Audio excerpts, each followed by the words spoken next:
Ang totoo po yan, wala talaga kaming piniprepare every Sunday. Kung ano po yung mangyayari sa gawain nito, dito na lang po talaga nangyayari. Wala po akong piniprepare na kung anong activities every Sunday. Yun po yung katotohanan ng ako'y hinayo ni God is, sabi niya, anak, pupunta ka lang. Wala kang gagawin. Ako magsasalita, ako ang gagawa. Praise the Lord! Amen! Ang kagalakan ko po ngayong araw na to, sapagkat noong wala pa yung papa ni Daddy ni Kim, tsaka yung papa ni Gil, prayers po nila yan, na makasama dito yung Daddy ni Kim. Iniiyakan nila yan. So dumaan po yung mga kabataan yan sa pagsubok. Ilang buwan pa lang kami magkakasama. Actually, nag-start tayo dito month of June. June, di ba, Beverly? June, May. Nandito yung papa ni Bev. May. So, ilang buwan pa lang po. June, July, August, October. 6 months. Dito, anak, sa bahay. Okay. Ang motibo lang po is ganito. Mag-start na sila. Kasama ang Diyos sa buhay nila.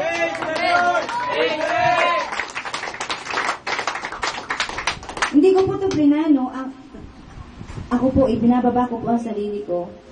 Nasa tuwing mag-iba po yung boses ko, ito po kasi yung normal ko. Ako po, ito yung si Arlene. Hindi ko po pinaparangalan na sarili ko. Wala po akong inaangking ditong kung ano mang karunungan na dala ko. Wala po ako. Nang ako po hinayo niya, ang tanong ko, Panginoon, paano? Paano ako tatayo para sa iyo? Ang sagot niya sa akin, anak, ako ang bahala.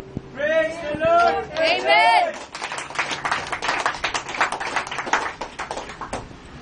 Nag-umpisa po ako sa healing. Yun po ang unang-una. Na kapag ang tao ay may kailangan sa Diyos, saka lang yan tatawag sa Diyos. At ang unang-unang problema ng tao kapag nagkaramdam, wala siyang pampagamot sa doktor. Kapag mahina ang faith niyan, wala na. Iiyak na lang yan. Doon ako unang pumayo sa ganoong proseso. Na wala akong hinihintay na kapalit kahit ano. Amen! Nagpatuloy lang po ako sa ganoong sitwasyon. Iniiwan ang trabaho, iniiwan ang mga anak sa bahay. At ang sabi ko, Panginoon, dalhin mo ang pa ako kung saan mo gusto. Umualis ako para ako nag-o-office. Eh, siyempre, naliligo. May dalang shoulder bag. Maghihilot lang pala ako.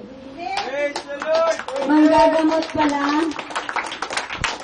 Na hindi ko rin po alam kung paano gagalaw ang mga kamay ko. Nagumpisa yan sa talagang pinagalaw ng Diyos. Wala po akong kaalaman. Amen! Praise the Lord! Amen! Kapag paghawa ko yung pasyente, bahala yung palad ko kung saan siya pupunta.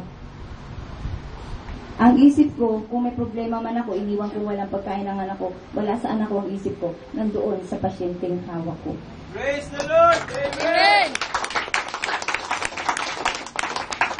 Wala po akong iniisip na hindi gagaling yung tao. Kung sakali mang hindi siya gumaling, di ko na po yung problema. Maaaring tao mismo may problema sa kanya. Relasyon sa Diyos. Kaya hindi siya gumaling. Amen!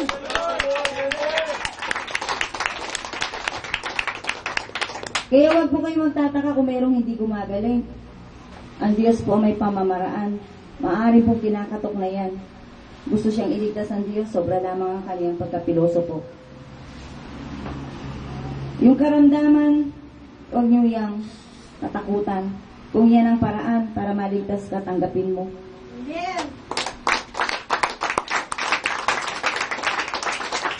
Kaya yung mga may tanin na ang buhay, pasalamat sila sa Diyos, may pagkakataon pa. Kung next month mamamatay, itong buong taon buhay na to, humingi ka ng habag sa Diyos, sa maligtas ka, prepared ka. Amen!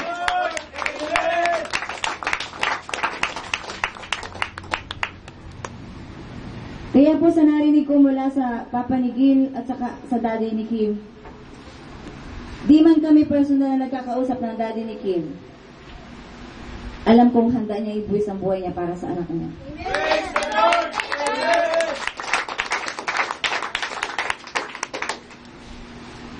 At ngayon, ibubuwis niya ang buhay niya para sa mga anak ng Diyos. Praise the Lord! Amen! Gaya nga po na sinasabi ko, hindi ko sila tinuturuan manghingi para sa gawain ito. Kung ano yung kakayanan at kung ano yung ibibigay ng Diyos sa gawain ito, yun ang ating pagkakasyahin para sa iba.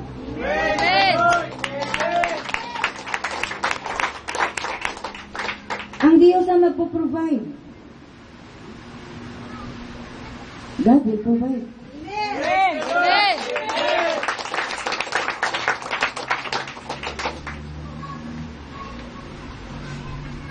Sa totoo lang po, kapag ako'y tumatayo, ayaw ko nang matapos. Praise the Lord. Amen. Salamat doon sa paliwanag ng Daddy ni Kim. Instead na matakot ka, ang sagot doon, bakit ka hindi gagawa ng kasalanan dahil takot ka sa Diyos? Yun po yung desire ng puso ko before. Ang sabi ko, Panginoon, wag mo kong iiwan kahit kailan. Di baling iwan ako ng kahit na sino man, wag lang ikaw ang umiwan sa akin.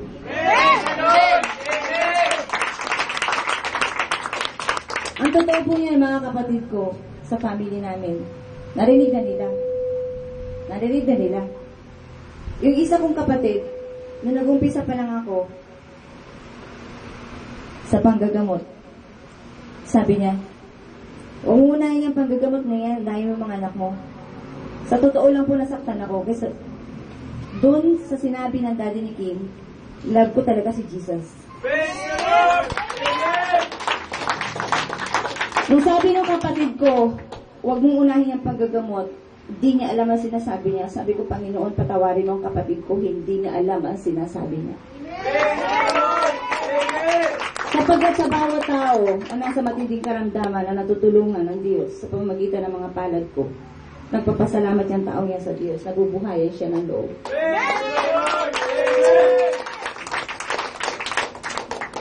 Kaya natiis ko silang iwan yung mga kapatid ko. Kayo na ang mga kapatid ko. Ano ang sabi ni Jesus noong sinusundo siya ni Mary? Ang sabi ng kanyang alagad, Panginoon, naandyan po, Guro, andyan po ang iyong ina at kapatid sa labas. Hinahanap ka. Ano sabi ni Jesus? Ang aking ina at mga kapatid ay ang sumusunod sa aking salita. Praise the Lord. Amen. Kaya yung sabi ni Kim kanina, na ang kanyang mga kapatid, ang dami-dami na. Totoo yun. Totoo pong naramdaman ni Kim ang pagmamahal ng mga kabataan dito. Praise the Lord. Amen. Kaya ngayon, Kim, nakalaya ka na. Praise the Lord. Amen. Hindi ka na magsisinungaling sa dati mo. Himasan ka. Andito po sa gawain ng Diyos. Praise the Lord. Amen. Sometimes may pagsisinungaling dahil yun yung tinatawag yung takot. Pero ang katotohanan, yun ang dapat mamayani sa ating lahat. Praise the Lord. Amen. Nakakapagsinungaling tayo sapagkat tayo nating masaktan yung mahal natin sa buhay. Pero sa totoo lang, hindi natin naiisip si God yung ating idinideny. Idinideny natin si God. Kapag nagsisinungaling ka, saan ang punta mo? Doon sa mga anak na ayaw ng parents nila na pupunta dito. Pupunta po ako sa birthday party. Pupunta po ako doon sa kaklase ko, gagawa kami ng project. Pero ang totoo lang sa gawain ng Diyos, di kaya si God nasasaktan. Anak, bakit hindi mo sabihin ang totoo? Sa akin ka pupunta. Di po ba?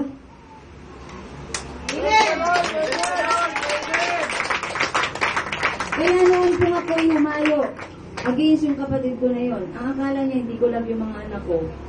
Ang sabi ko, hindi mo naiintindihan ang sinasabi mo. Love ko si God. Love ko rin ang mga anak ko. Praise the Lord. Amen. At ang katotohanan, ayan, daladala ko yung dalawa kong dalaga kahit saan ako pumunta. Praise the Lord. Amen. Ayun po ang buong katotohanan.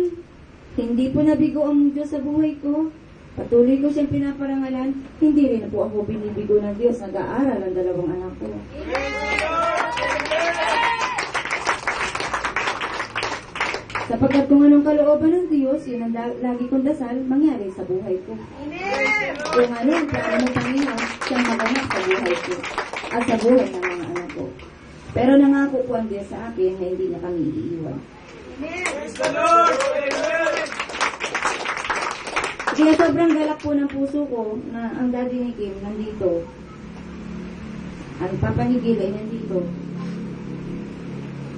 Nanay ni Brian ay nandito. Kapatid ni Bong ay nandito. Mapuri kayong lahat sa Diyos. Praise the Lord!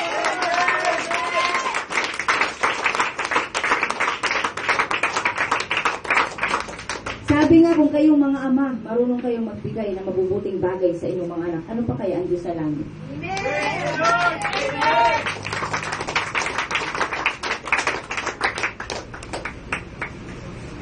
Pupoy, galak na galak talaga. Nag-uumabok ng kaligayahan sa puso ko. Sapagkat hindi nabigo ang Diyos sa pagkakatawag sa akin. Praise the Lord! Amen! Yun lang po ang masasabi ko sa inyo. Sa isang maliit na faith, lumago. Galing po kasi ako sa faith na kung saan magdamagan, basa ang katawan. Kapag nagpuri sa Diyos, all out yan. Basag ang aking ngalaman sa pagsasabi ng amen. Kahit ako magdamag na basa sapagkat walang bubong, nagpupuri sa Diyos. Ito na po ako ngayon. Praise the Lord! Amen! At dito po, sala ang tao. Kung paano sinabi ni Daddy ni Kim, na walang tinitingnan ng Diyos, tama po yun. Pero kapag nakarinig na tayo ng salita ng Diyos, dapat nagbabago na tayo. Praise the Lord! Amen! Kasi may representa natin si God. Di po ba? Yung luma, iniiwan na. Tayo ay mga bagong nilalang na. Praise the Kasama ang Diyos. Lord! Amen! So sa family ni Beverly, huwag po kayong mag-alala. Sapagkat nandun palagi ang mga angel ng Diyos para samahan. Yung gagaling na gagaling siya para masaksayan din niya na ang bahay niya na tinanggap ang Diyos ay lumalago na. Praise the Lord! Lumalago na ang gawain nito. So mangyayari nga na ma-extend na po yun. Praise the Lord! Kung kailan po yun, Diyos din po ang bahala. Matatanggal yung pader na yan para nakaharap na doon ang mga tao. Praise the Lord! Amen!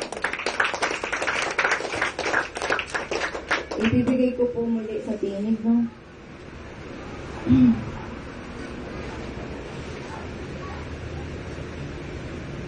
Bayan ng Diyos, parangalan ng Diyos. Praise the